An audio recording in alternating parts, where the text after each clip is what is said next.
Namaskar. Today I'd like to talk about the biological science behind sexual restraint. According to Ayurveda, the food that we eat is broken down into 7 component parts. Chyle, which is the fluid essence of our digested food, blood, flesh, fat, bone marrow, and what's called shukra. These 7 elements make up our entire body. And shukra is further subdivided into 3 parts: lymph, spermatozoa or ova, and seminal fluid. So apart from food, lymph is produced from water and air and sun in our bodies. And lymph moves through different vessels. These vessels, the entire immune system, lymphatic system, is a series of organs and vessels, lymph nodes, mostly in the head and neck and in the joint areas of the body. And the lymph moves through body movement, exercise, deep breathing, and self-massage or massage.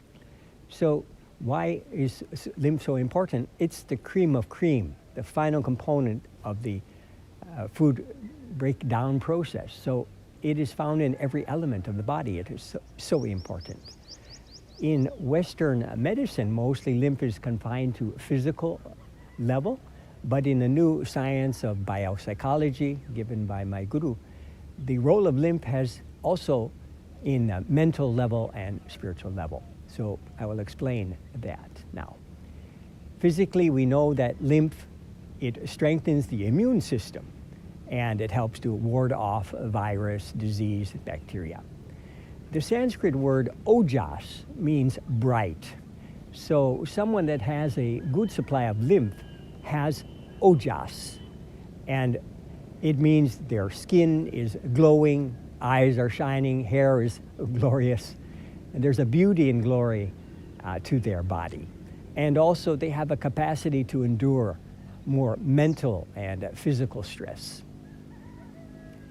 Lymph also provides food to the embryo through the umbilical cord, and when it gets into the different organs and glands of the body, the lymph is the raw material, and the glands are the factories. So in this production, hormones are produced.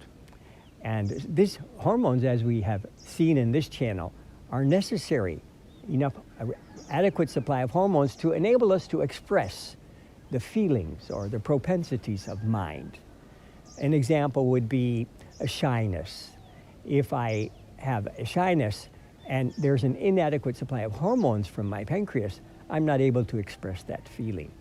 So the hormones secreted in the higher glands help us in our spiritual, enable us to have deeper spiritual experiences. Not all of them are necessarily external. They may be felt internally. So lymph also, when it enters into the reproductive organs, the spermatozoa and the ova are produced.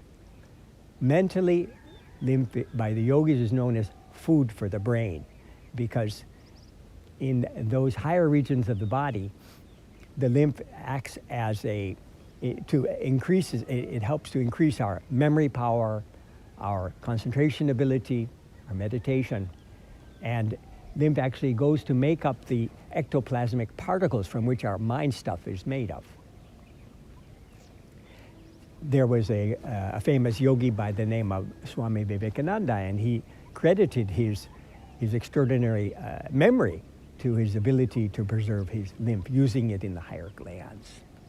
So we also can see that scientists who spend most of their life and they're using their mind in intellectual pursuits, they have very few children, very few issues. So what is the result of the insufficient amount of lymph in the body? As I've just said, it would weaken our immune system. Doctors have identified compromised immune systems as one of the causes of diseases like HIV, AIDS, STD diseases. And lymph, for example, if there's a lack of lymph in the system, legs, then this problem of elephantiasis or swelling of the legs would occur. It's the cream of cream, so it strengthens the nerves, the flesh, purifies the blood, and also low sperm count. Infertility was once thought a problem of the female, but latest research shows that because of low sperm count of the male, that infertility may also arise in this case. So why is it important that we conserve our lymph? Actually, excess lymph, after supplying the immune system and the glands, it is converted into semen, and it has to come out of the body. But when lymph is used in the higher glands and producing those subtler hormones like melatonin, serotonin, then those hormones are utilized in meditation and mental pursuits. So in this way, it is wise if we can preserve lymph for use in the higher glands, and whatever is produced in the reproductive organs can be used for that sacred act of creating children. So in this way, how do we conserve our lymph? We have to guard against. Today, there are many ways in which we can lose this, converting the lymph is converted into semen through pornography or bad discussions of impure topics, excessive sexual activity. The yogis talk about satsanga, keeping good company.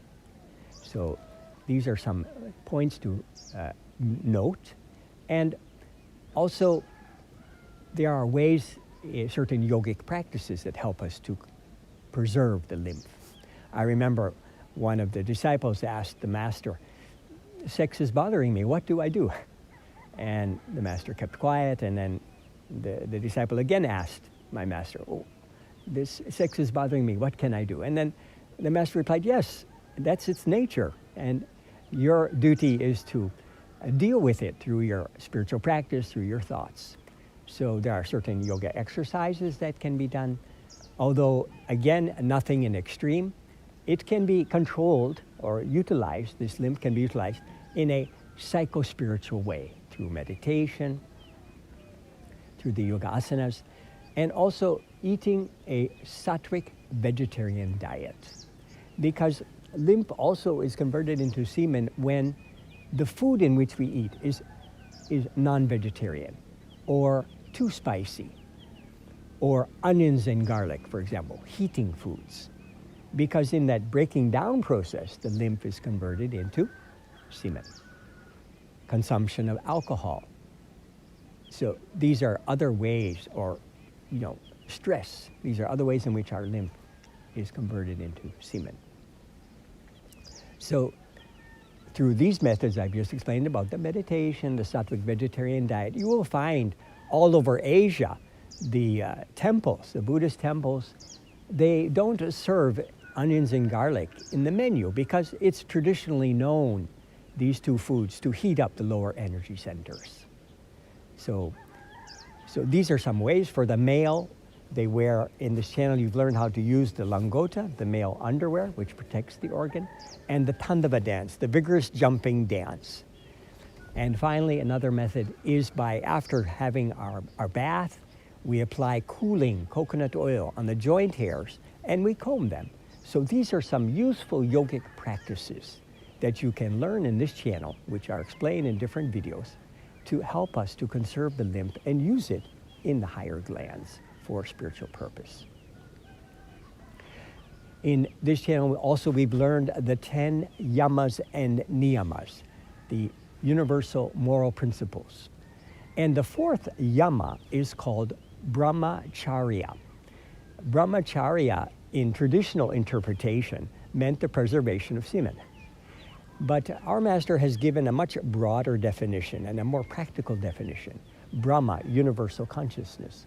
Charya, to hold or behold or to see or to treat all beings as different expressions of universal consciousness: plants, animals, humans, even inanimate beings. Because the traditional interpretation caused an inferiority complex to develop in family people because they were unable to conserve their semen. But the rules for family life are different than the rules for celibate life. So should not be expected that family people have to follow the same rules. And let me be clear here that our spiritual progress does not only depend on this point. Rather, in this channel, we learn so many practices, and all of them put together ensure our gradual and continual spiritual progress. So that is important to remember.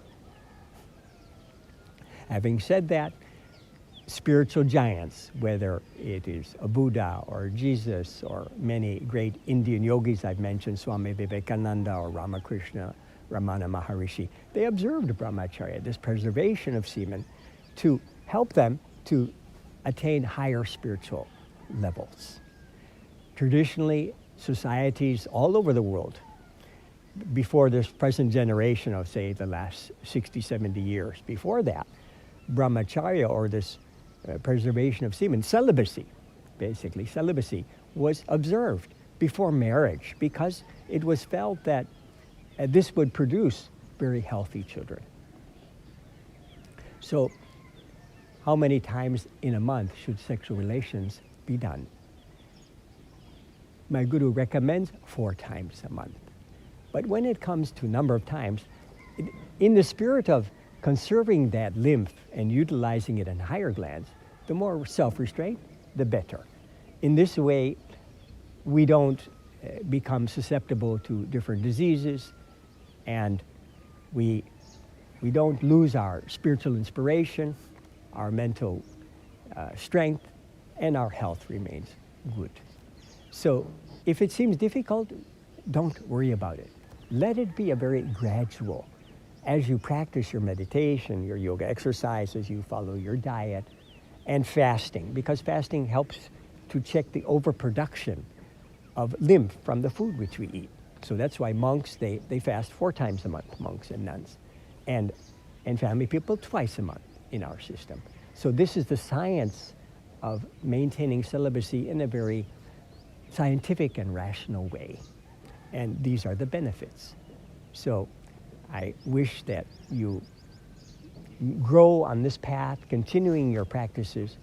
And the mind, it has a desire to create. Procreate is creativity on a physical level. And there's creativity on the mental level through the arts, the music, song, dance, poetry, writing, and so on. And finally, there's creativity on the spiritual level, trying to become one, moving towards the state of unending happiness or limitlessness. Let's move along that path, keeping these points in mind, and achieve that noble goal. Thank you. Namaskar.